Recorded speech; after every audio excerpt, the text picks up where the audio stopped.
Hola, estimados abogados, es un gusto poderlos saludar nuevamente en esta clase. Y bueno, antes de empezarla, les quiero pedir una disculpa porque he tenido unos problemas técnicos con esto de la grabación, pero bueno, ya estamos aquí. Vamos a hablar en primer lugar sobre la teoría política y luego sobre sus elementos. Pero para hablar de la teoría política, tenemos que hablar propiamente primero de la política, ¿verdad? La política, ok, vamos a empezar. Durante el desarrollo de la organización social, el hombre ha realizado una serie de actividades vinculadas con la toma de decisiones de manera grupal y con la regulación de las relaciones entre gobernados y gobernantes, entre quienes sustentan el poder y quienes lo acatan. Todos los días nosotros escuchamos noticias y eventos relacionados con ese fenómeno que se conoce como la política, pero en la mayoría de los casos por la cotidianidad, pocos se detienen a analizar el impacto de esta acción humana que tiene sobre el entorno. El fenómeno de mando o dominio ha llamado la atención de los estudios de la conducta humana y en ese sentido, el primero del que se tiene un registro es de Aristóteles, este gran filósofo griego que catalogaba al hombre como un ser político por naturaleza.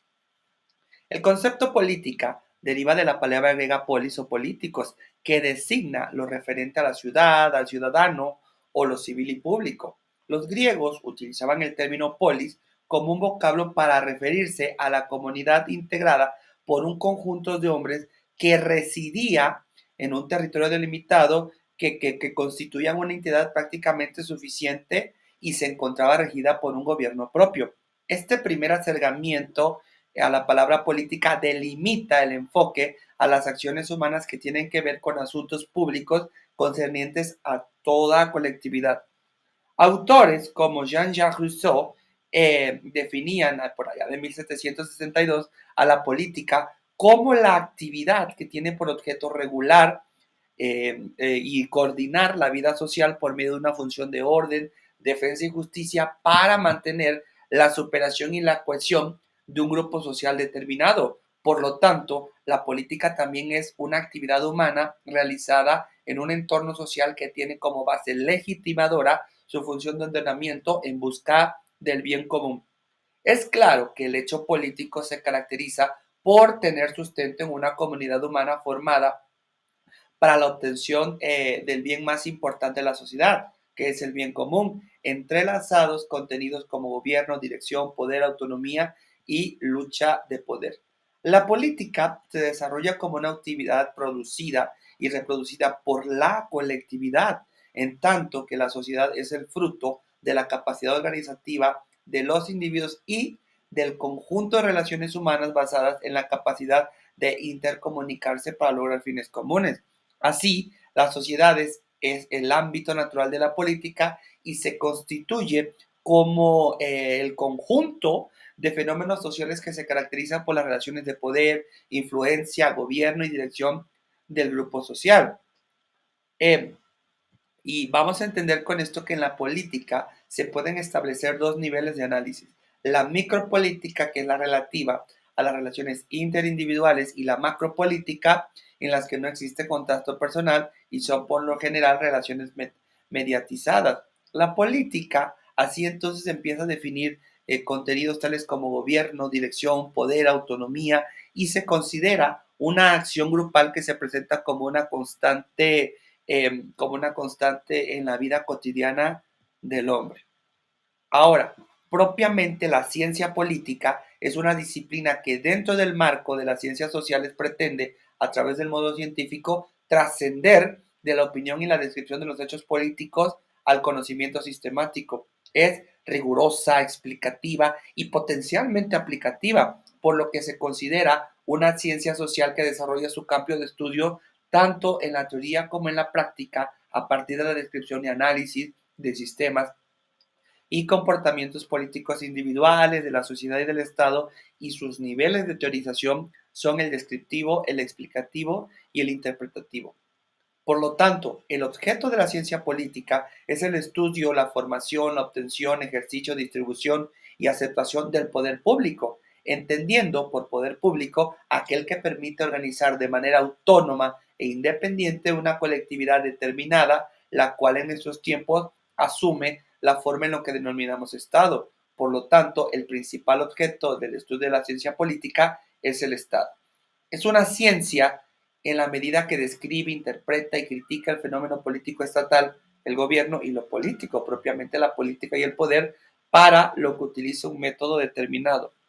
La ciencia política busca la raíz de los fenómenos de poder desde sus primeras organizaciones sociales y podemos decir que esta disciplina es relativamente reciente. Vamos a situar su nacimiento por allá del siglo XVI con el libro El Príncipe de Nicolás Maquiavelo, denominado padre de la ciencia política.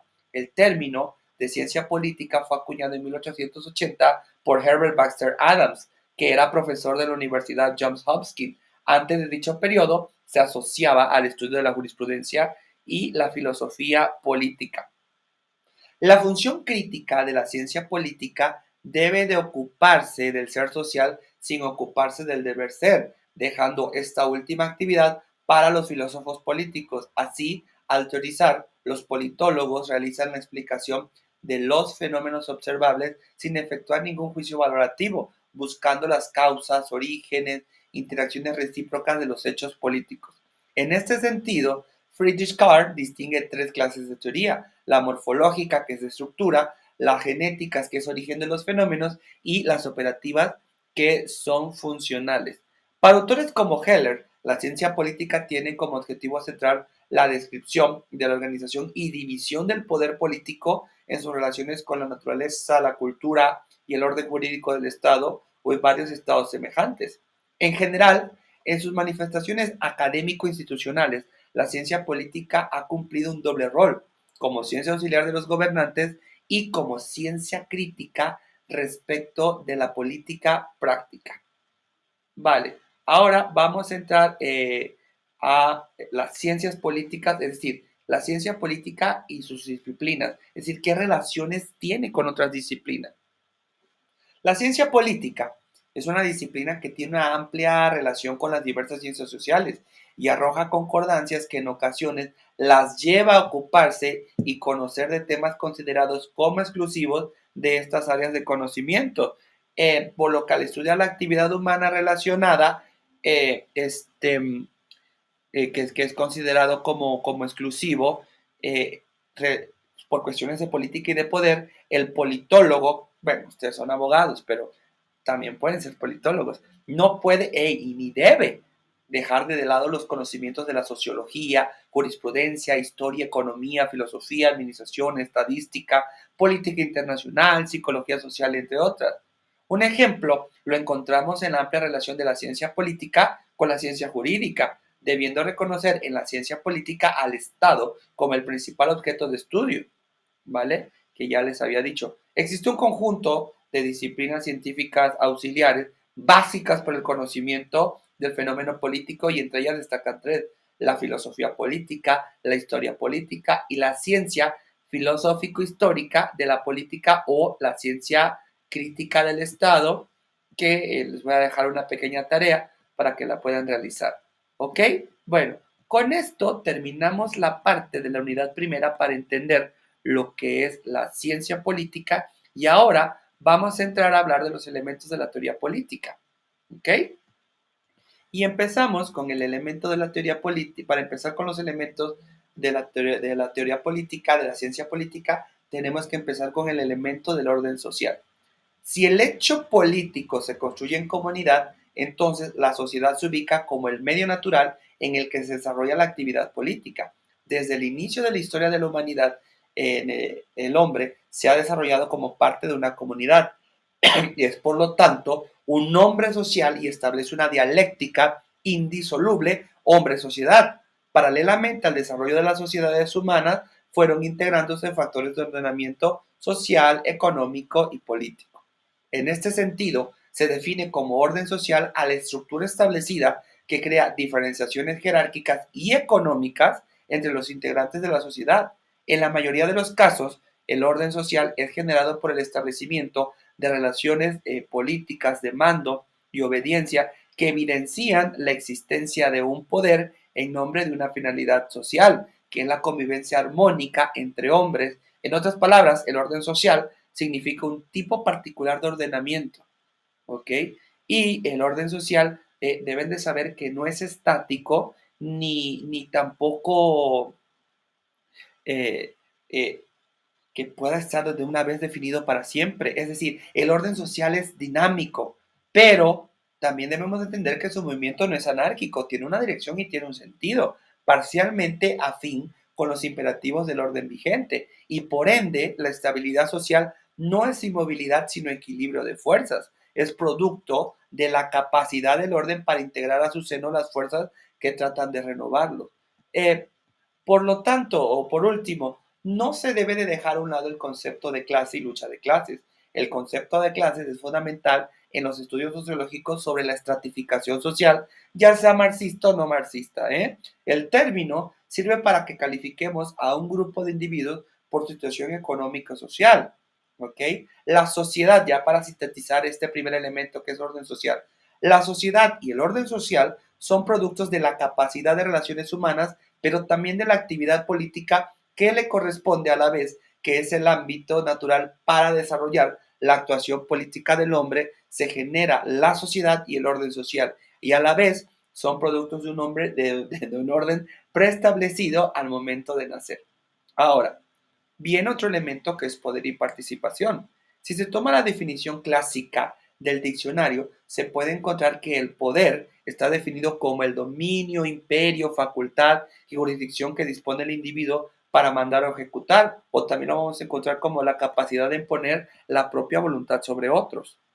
Aristóteles definía el poder político como aquel que se ejercía sobre los hombres libres, no sobre cosas, diferenciando tres tipos de poderes: paternal, despótico y político. Siglos más tarde, John Locke retomaría esta propuesta aristotélica y señalaría al poder político como aquel que poseen todos los hombres, pero que renuncian a él para garantizar el bien común de la comunidad. Es un poder que es transferido a los gobernantes y debe de ser empleado para el bien de los miembros de la colectividad, así como la salvaguarda de la propiedad. Max Weber individualizó tres tipos puros de poder: el legal, el poder tradicional y el poder carismático.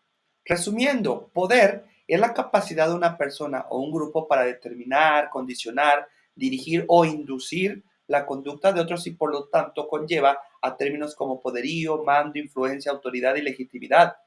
El poder se mide fundamentalmente por la capacidad de ejercerlo. Se tiene poder en la medida que se ejerce. Por lo tanto, los que no ejercen directamente el poder deben en teoría participar políticamente en la construcción del poder. En términos simples, vamos a definir a la participación política como toda actividad de los ciudadanos dirigida a intervenir en la designación de sus gobernantes o influir en la formación de la política estatal. Comprende las acciones colectivas, pero también individuales, legales o ilegales, que puedan incidir en las decisiones acerca del tipo de gobierno que debe de regir en una sociedad. ¿Qué quiero decir con esto? En la manera de cómo se dirige al Estado en dicho país o incluso en decisiones específicas del gobierno que afectan a una comunidad o a sus miembros individuales. Estudios recientes tratan de explicar por medio de teorías conductistas o de comportamiento de cultura la apatía o la despolitización de grandes sectores de la sociedad moderna. Muchas gracias por su atención.